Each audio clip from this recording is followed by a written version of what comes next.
Well, good evening. For the past several weeks, we've been studying the book of 1 Peter, and we spent a lot of time talking about our duties in Christ. We have certain duties to perform. There are some expectations of us. And Peter is going through, and he's explaining why we have those duties. We have certain duties in view of our privilege, and we have certain duties in view of our position. And we've already talked about those. Tonight, we're going to come to the last section of this, which are our duties in view of our persecution. And again, this can be broken down further into subsections. And so we're going to take 2 weeks to go through this. First, in chapter 4, verses 12 through 17, we have a duty to rejoice and glorify God. Let's read those verses. Verse 12 starts off, "Beloved, do not be surprised at the fiery trial when it comes upon you to test you, as though something strange were happening to you.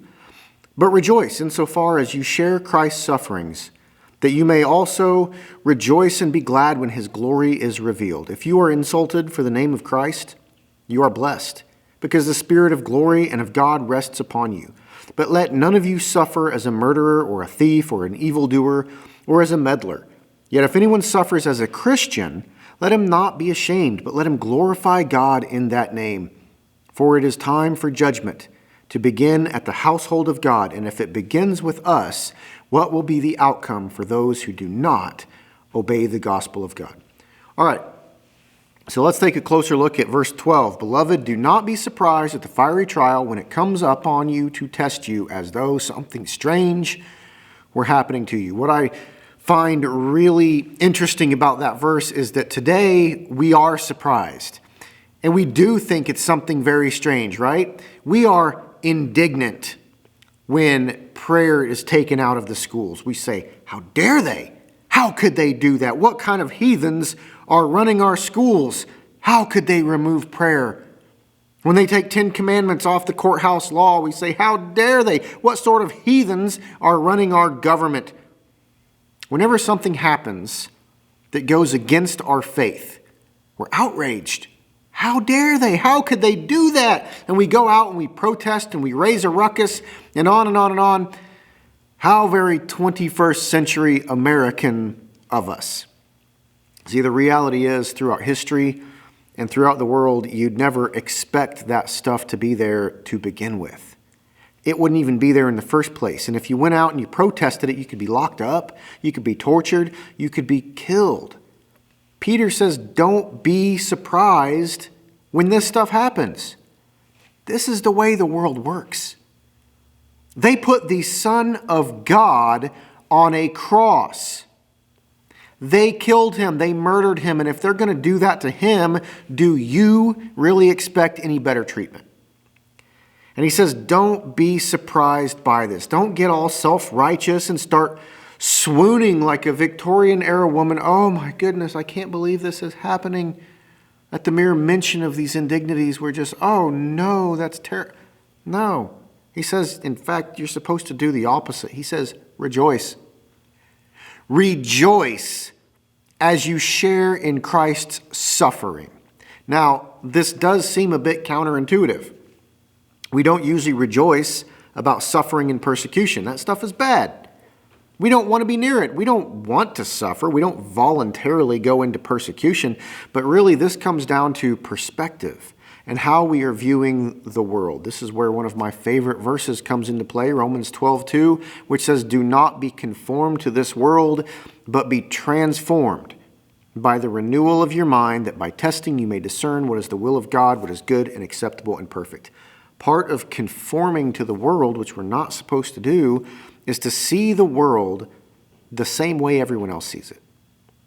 Peter says, don't do that. Most of the world runs the other way when fiery trials come. Most people say, I don't want that, so I'm going to do whatever I have to do to avoid it. But we have a different perspective. Our mind has been transformed to see things from Christ's perspective.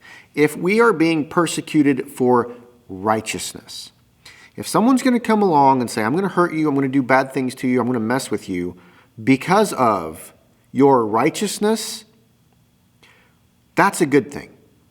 That's something that we can rejoice in. That is something that we can take joy in, that we are being persecuted for righteousness' sake. In verse 14, if you are insulted for the name of Christ, you are blessed.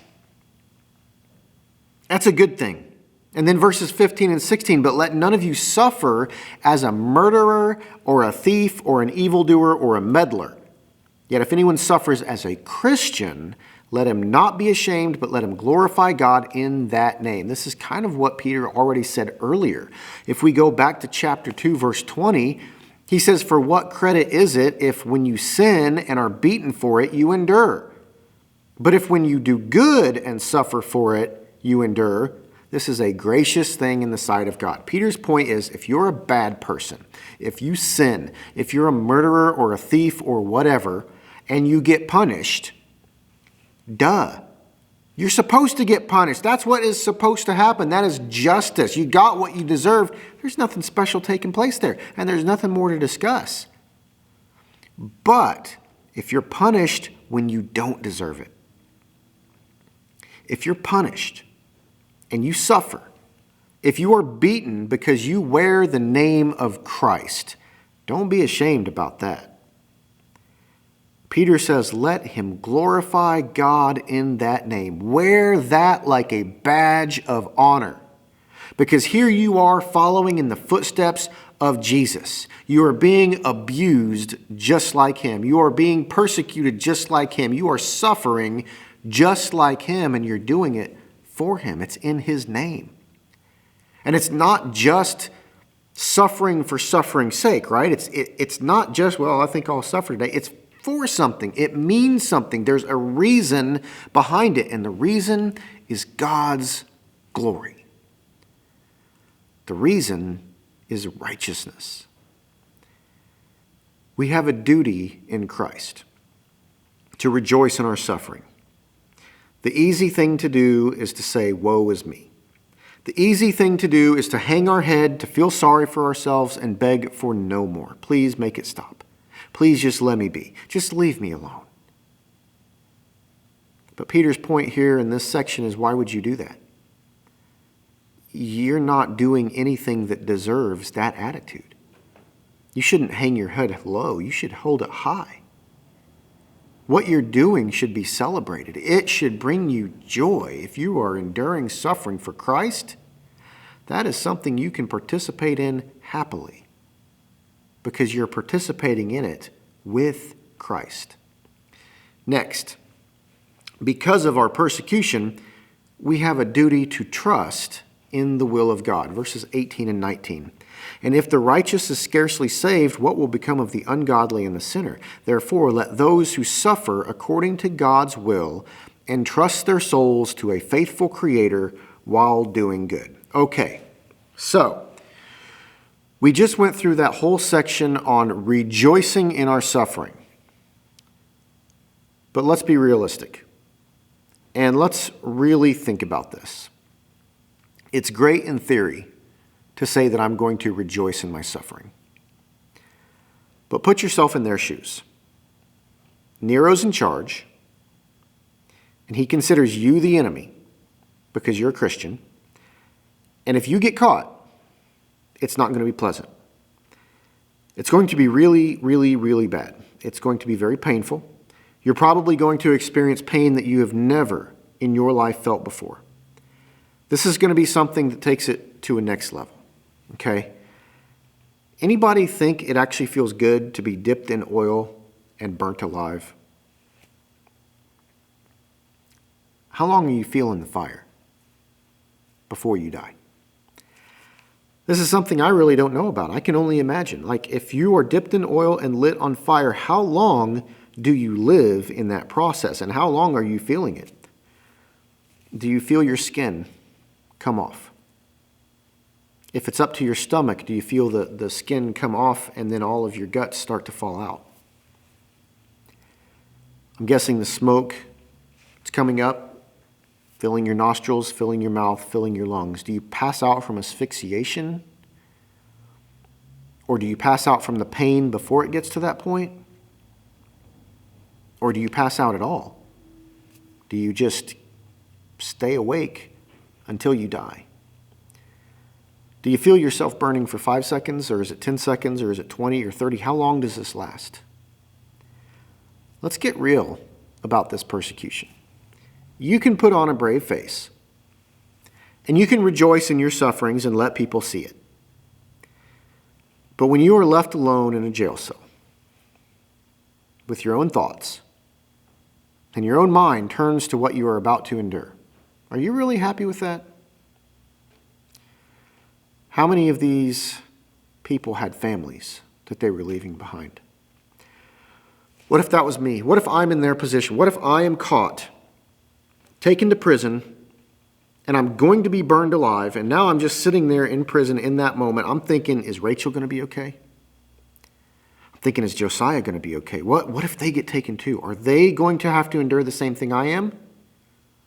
That would terrify me. That thought terrifies me, that my own son might be burnt alive as well, that my own wife could have that same thing happen to her. What if they get taken? What about my friends in the church who are also Christians? I put myself there in that jail cell, and maybe Jason's right there next to me. He's concerned about his family as much as I'm concerned about mine. What about the elders? How many of them have been taken? How many of them are still out there? I don't know what's going on right now. Are they caring for the church? Are they okay? Are they getting the church out of town? Are they making provisions for them? What about the deacons? How are they helping? What are they doing? Oh man, the youth. What about the kids? Those kids have got to be terrified, and I want to be there to comfort them, to help them, to teach, to reassure them. And I can't. I'm locked up. I'm restricted. I can't do anything until it's time to actually be burnt alive. I'm stuck here waiting to go feel the worst thing I've ever felt in my life. Joy is hard to find in this moment. This is nothing but terror and sadness. Yeah, I understand that what I'm doing is something that's right there alongside Christ, and I can be proud of that fact. I can hold my head high knowing that this is happening because of righteousness, that this is happening because of Christ. I can most certainly rejoice in that fact, but at the same time, I'm terrified, I'm worried, I'm scared, and not just for myself, but for my family, for my friends. So many loose ends that haven't been tied up, so much that wasn't taken care of, so many things are left unknown and undone. They just snatched me off the street, threw me in jail. It's over, and I can't do anything about anything now. Therefore, let those who suffer according to God's will entrust their souls to a faithful Creator while doing good. Are things going to work out in the end? Do you actually believe that in the end it's all going to be okay, that it's all going to turn out all right? My biggest fear, my personal biggest fear, isn't dying. It's my family after I'm gone. It's not about me dying, it's about Rachel and Josiah when I'm not there to take care of things. That's my biggest fear, but the thing is, I'm not there. I won't be there. I have that fear for something that I really can't even do anything about. It's completely out of my control. It's completely out of my hands. So why am I worrying so much? Why is that something to be scared of? I'll tell you why. Because I have a hard time putting my full, complete, total trust in God. Oh, I trust Him in the big picture. I trust Him theoretically. I trust God generally that all things work together for good. But do I trust Him with the specifics? Can I go into death knowing that He's in control and I really don't need to worry about anything? Can I go into death with those loose ends, the unknown, the problems that are still lingering out there, and say, God's got it? I think many of us have a hard time with this. We trust God generally, but we've got to have some control ourselves. We've got to be able to say, I got this. I'll take care of this thing. You've heard the song, Jesus, Take the Wheel, right? You've all heard that phrase, Jesus, take the wheel. Our attitude is usually, no, Jesus, you take the car, but let me hang on to this wheel. Let me do the steering. Let me sit in the driver's seat, and you just sort of theoretically make sure the car goes in the right direction. You help me guide the car. Trust is hard for us. But Peter says that is exactly our duty as Christians. Do good. Do all those things that we've talked about through the course of this letter, but in the end, trust your soul to God. Let God do what God does. Go into death with all that unknown, with all those things that are lingering still out there, and know that it's okay. I trust God.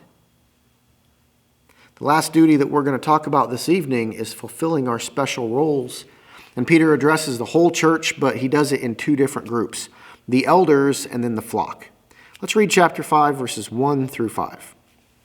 So I exhort the elders among you, as a fellow elder and a witness of the suffering of Christ, as well as a partaker in the glory that is going to be revealed, shepherd the flock of God that is among you, exercising oversight, not under compulsion, but willingly, as God would have you, not for shameful gain, but eagerly, not domineering over those in your charge, but being examples to the flock. And when the chief shepherd appears, you will receive the unfading crown of glory.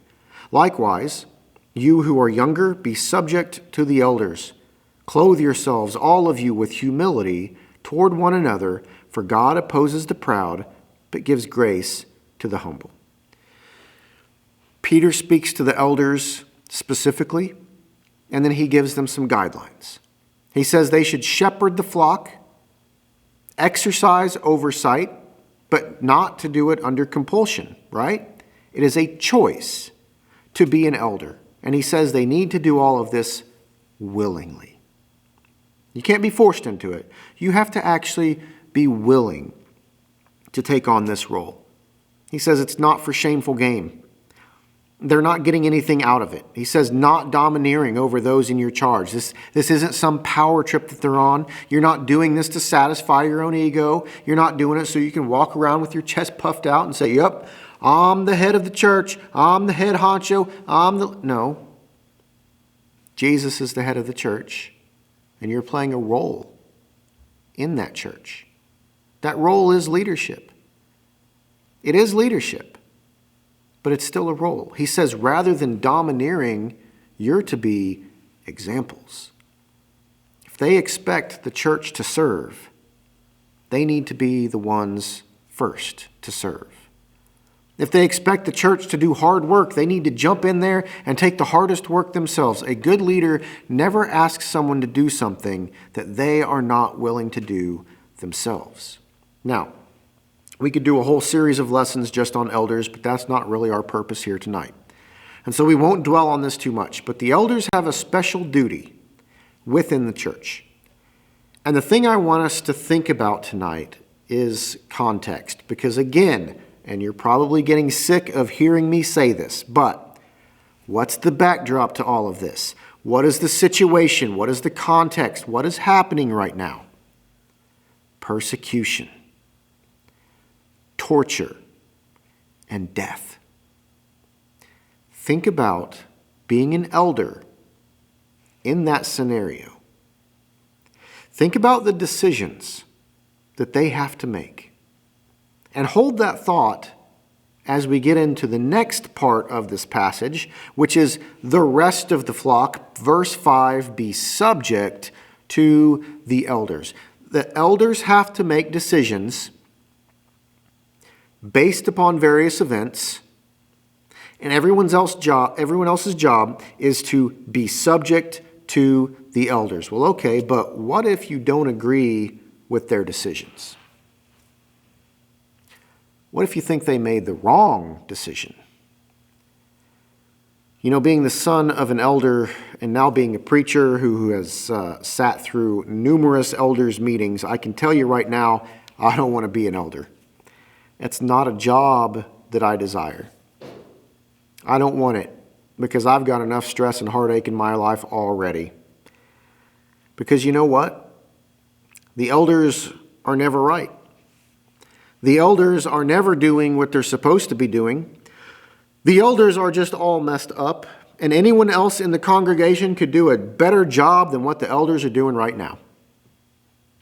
Doesn't matter what the elders do.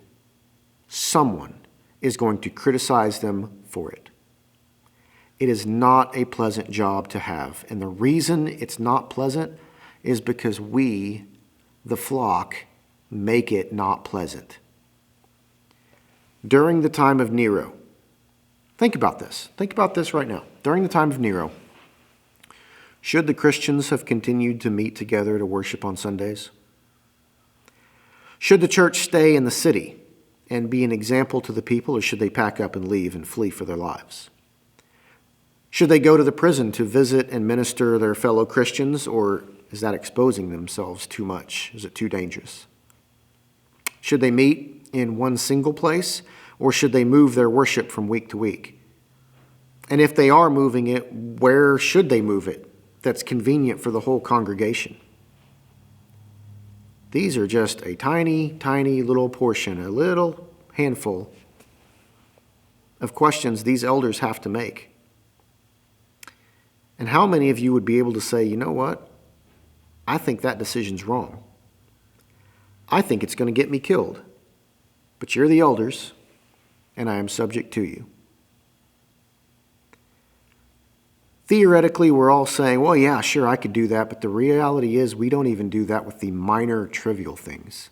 There is no way we do that in reality when it comes to the big things. Maybe because I do work in a closer proximity to the elders, because I have seen the inner workings of it all, I may have a bit of a different perspective than a lot of people. But the reality is there have been plenty of times where I've disagreed with the elders, plenty of times where I thought they were wrong, making a wrong decision, but I have always abided by their decisions. I've always gone along with it. I don't publicly contradict them or question them. I don't go to other people in the congregation and say, can you believe that? Can you believe what they're doing? That's just messed up. What are they thinking? I'm not doing that. I'm not going to do that. You are free to your opinion. But Peter says we have a duty in Christ. And that duty is to be subject to the elders. Like it or not, they're in charge. Deal with it. There were plenty of times in the army where I thought my leaders were making really dumb decisions. And that little voice inside my head was saying, well, that's just a dumb decision. In the end, do you think I followed those decisions? Yeah, I did. Absolutely. That was my job. And if you don't, you're subject to court-martial. If you don't, you're in really big trouble. I can think it's a bad idea all I want, but I'd better do it or I'm in big trouble. Well, we are the Lord's army. And the church was established in such a way that we have elders over us as our leaders. They are the generals in this army, and that's the way God set up the church. That's the way He wants it to be. Do we actually take it that seriously? Too often we see the elders as there to make decisions. And if we agree with those decisions, awesome, great, cool. I'm glad they made that decision. I like it. But if we don't like their decision, what's it really matter? I'll just not participate in that. I'll just ignore that one. I don't have to, y'all can do it, but I'm just going to set that one out. Do we really take it seriously? We should, because it's one of our duties in Christ. And in the context of this letter, these duties meant life or death. There was a burden on the elders then to make the right decision, or people could die. But there was also a burden on the people to follow the elders. Otherwise, the church would just completely disintegrate, fall apart, everybody doing their own thing, going in their own direction. Today, the situation might not be as serious The context might not be as serious as far as physical life and death, but spiritually speaking, it still is that serious. They are still watching out for our souls, and we are still subject to them. We're supposed to abide by their decisions, and they should make those decisions not lightly, but very, very seriously. Next week, we're going to finish this section by talking about our duties to humble ourselves before God and to resist the devil. And then we're going to wrap all of this up with the conclusion of the letter. I want to thank all of you so much for joining us tonight. I want to thank you for participating in this study. I hope all of you are doing well, and I can't wait to see you again next week. Have a great week.